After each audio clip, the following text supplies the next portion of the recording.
What is up, everybody? Hope you're doing great. So a lot of people have asked me about this thing over the years, whether they're people that have come over here, people that have seen it online, things like that. But a lot of people ask me about this, and I have actually been making these things for a long time, originally for Wing Chun, because you can do a whole lot of basic stuff, just like the side step with like a pak, tan, strike, all this kind of, you can do a lot of different stuff with it and keep your connection and keep working and moving with it. It's good for a lot of different stuff because the spring, being as strong as it is, offers you a lot of resistance, so the arm always wants to return to center. So you're always getting some kind of transferable feeling of what it feels like to connect with another person. I'm here, I'm pushing this way, they would probably be fighting me to correct course and come back. So this is pushing back on my arm. And it's not strong, it's not going to overpower me or anything like that. But it's still nice to have a little bit of that sensitivity training constantly going on. Just feeling what it feels like to stick and connect at different points for whatever reason and however you're working. Just feels really good. Big fan of this thing. So I originally built it for Wing Chun, but obviously it's very transferable to Goju-Do as well. Now, you're probably familiar with what is called a Kakiya. And Kakiya are, traditional Okinawan training tools, really just with an arm that goes up and down and typically starts flat. Although most versions, including the one that I have at my house outside, you can adjust it to where the arm is starting from a higher position or starting from a lower position, and you just work from there. But if it's got equal tension on both sides, it's just going to be flat. And they're pretty fun to use. But again, I like being able to move laterally with this. And so that's why with this thing, I like to call it a Jiyu Kakiya, because Jiyu, like a Jiyu ni ugokeru toka, in Japanese would be to be like moving freely. So the arm moves a little bit more free than a typical Kakiya. So I like to call it a Jiyu Kakiya. Now, a lot of people ask how I built it, and honestly, I kind of build them different every single time. I don't have some like set plan for it, but I have rough dimensions that I like to use. I like the arm coming out. First of all, I like it to be oak. Oak's pretty hard, so it's just kind of good conditioning, especially if it comes and hits you. If you like disconnect and it thwaps you in like the arm or the elbow, this thing will actually keep you honest. Like you really do need to maintain connection with it. Otherwise, it's gonna flip out and hit you and hit a lot of elbows on it, oddly enough. But anyways, I like to have this coming out at about a 40 to 45 degree angle because I like this punch to be coming just kind of something of this nature. Most people that I'm going to fight with anyways, or spar with or whatever, they're going to be punching up to me since I'm so tall. So it's just kind of, when my hands are out about here, it feels pretty natural how I want to move with it if I maintain my connections. Now, so I have some I've used like different brackets every single time, but you can find plenty of stuff online that you can mount and use, mount wherever you want this to be, probably on the middle so that it's obviously equal on both sides, but you could mount this to here and then feed the bolt from back here through here into the spring.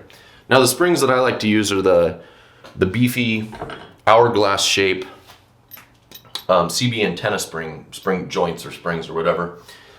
This is actually a bigger version than I typically use, which means it's stronger. It's kind of crazy actually, but this one is, the important part here is this one has a 5/8 or a 5/8 opening here. And so a lot of hardware that you're gonna find that works well with this size stuff doesn't exactly work so well. This one over here has a 3/8 opening or threading here. So you're just gonna wanna take off essentially, whatever bolt piece comes with it. This one's nice and long. Jeez. Oh, this one's built a little strange, that's why, because it's actually got one coming out of this side. Typically they just have openings and inserts here. So what you want to do is take something like this, get yourself some bolts that you can work with. Some are gonna, obviously have a head on it. I have sawn heads off for ones that I just needed to use before, but a lot of the time, different hardware stores, you can just find ones without a head on it, so you don't have to worry about that. This is one that I actually sawed, and then I realized that I got the wrong thread, and that's another important part. These CB antenna spring joints, they have the 3/8 opening and they take an all thread or a 24 count thread bolt. So if you buy a typical one, standard one, it's going to be about 12. It's not going to thread in. So getting the right thread on these for these joints is super important. Otherwise, you're going to sit there battling with it and just like destroying the threads, and it's never going to be good. So buy the right equipment. After that, honestly, all I do is I bore a hole, I drill a hole up into the arm or the dowel that I'm using, feed a little bit of the bolt through, epoxy it in, make sure it's nice and clean down here, then just screw that into the actual spring itself, mount this however I need to do it. I've actually done some before where there's just a direct hole through the base here, and I've fed them out straight. I don't like it as much. It creates a different kind of like tension point because it's snapping back to this like center position here, so it doesn't want to, when you're like basic like chudanuke type stuff, it wants to shoot out like this a lot when you use it just coming straight out. So I prefer a little bit of an angle just so that it matches like my arm angles, and I can work with angles that I would probably be encountering anyways if I was remaining in touch. So that's kind of the general rundown. This is just a basic Wing Chun wall bag. I like these vertical alignment ones because I don't need something big and square. I just like these because I can hit a little lower, I can shoot up higher. But it keeps me on like since it's not wider this way, it keeps me striking in this middle zone, which is what I like. Then I just bolted it to this stuff, these are just 16 on center, basically because they match these studs here, so I just drilled these holes to essentially match.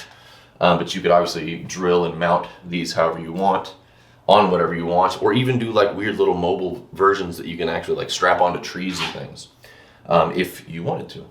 So anyways, that's just a basic rundown on this. Honestly, like the parts, getting the right parts is a big thing, but you can pretty much find everything online. CB antenna joint, CB antenna spring, whatever. Look for those ones with that 3/8 opening. And also look for the reversed hourglass shape. The reason why is because it's obviously got a lot more tension here. So because it's bulkier, right? So it actually has a more stable return to center. If you get those flat, straight ones, a lot of the time when the arm, if you like let it go, like it's moving around a bit right here, right? But if you use ones with it where it comes out completely straight, it'll be doing that for like a minute and a half. It just sits there and keeps on wobbling, keeps on wobbling. It's kind of annoying.